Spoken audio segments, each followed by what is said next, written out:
The Diamond Maker. I was in Chancery Lane at about 9 in the evening. After a hard day's work, I had a little headache and was not interested either in entertainment or any more work.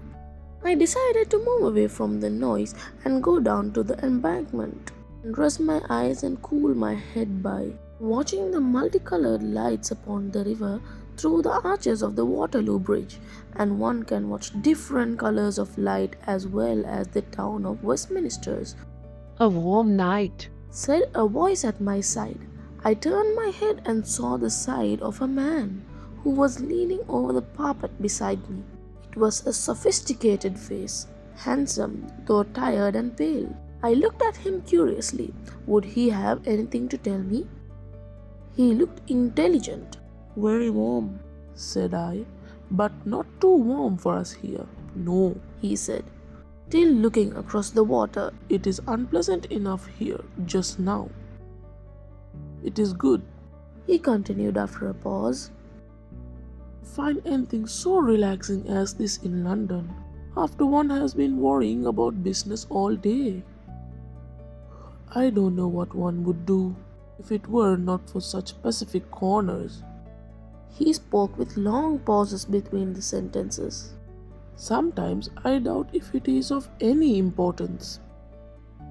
I feel like throwing away everything, name, wealth and position, and do some small business.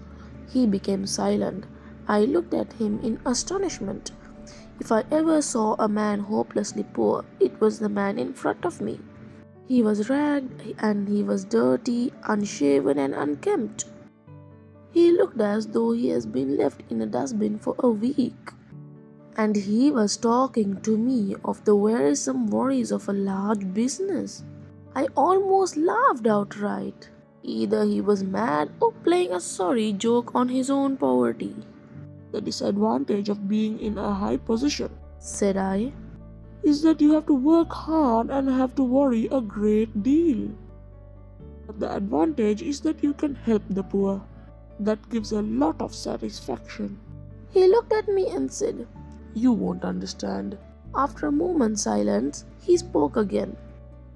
No doubt it is very strange. You will not believe me. Even when I tell you, I feel it's quite safe to tell you. And it will be a comfort to tell someone. I really have a big business in hand, a very big business. But there are problems now. The fact is, I make diamonds. I suppose, Said I. you are out of work just at present? I am tired of people not believing in me. He said with irritation. Then suddenly he unbuttoned his wretched coat and pulled out a little canvas bag. It had a cord around its neck. He opened it and took out a brown pebble. I wonder if you know enough to know what that is. He handed it to me. A year ago, in my free time in London, I studied for a science degree. So I had a bit of knowledge about physics and mineralogy. This thing looked like an uncut diamond of the darker type. I saw it was too big and had the shape of a regular octahedron. I took my penknife and tried to scratch it. I could not do it. I went under the light and tried it on my watch glass. The glass got scratched easily. I looked at it with rising curiosity. It certainly is rather like a diamond, but if so, it is a very big diamond. Where did you get it? I made it. He said. Give it back to me. He quickly put it back in his jacket. I will sell it to you for £100. He suddenly whispered. This made me suspicious again. I felt it could be a lump of hard substances called corundum. That also resembles a diamond. If it was a diamond, how did he find it and why should he offer it for £100? We looked into one another's eyes. He looked honest. At the moment I believed it was a diamond he was trying to sell. Yet I am a poor man and cannot waste hundreds of pounds.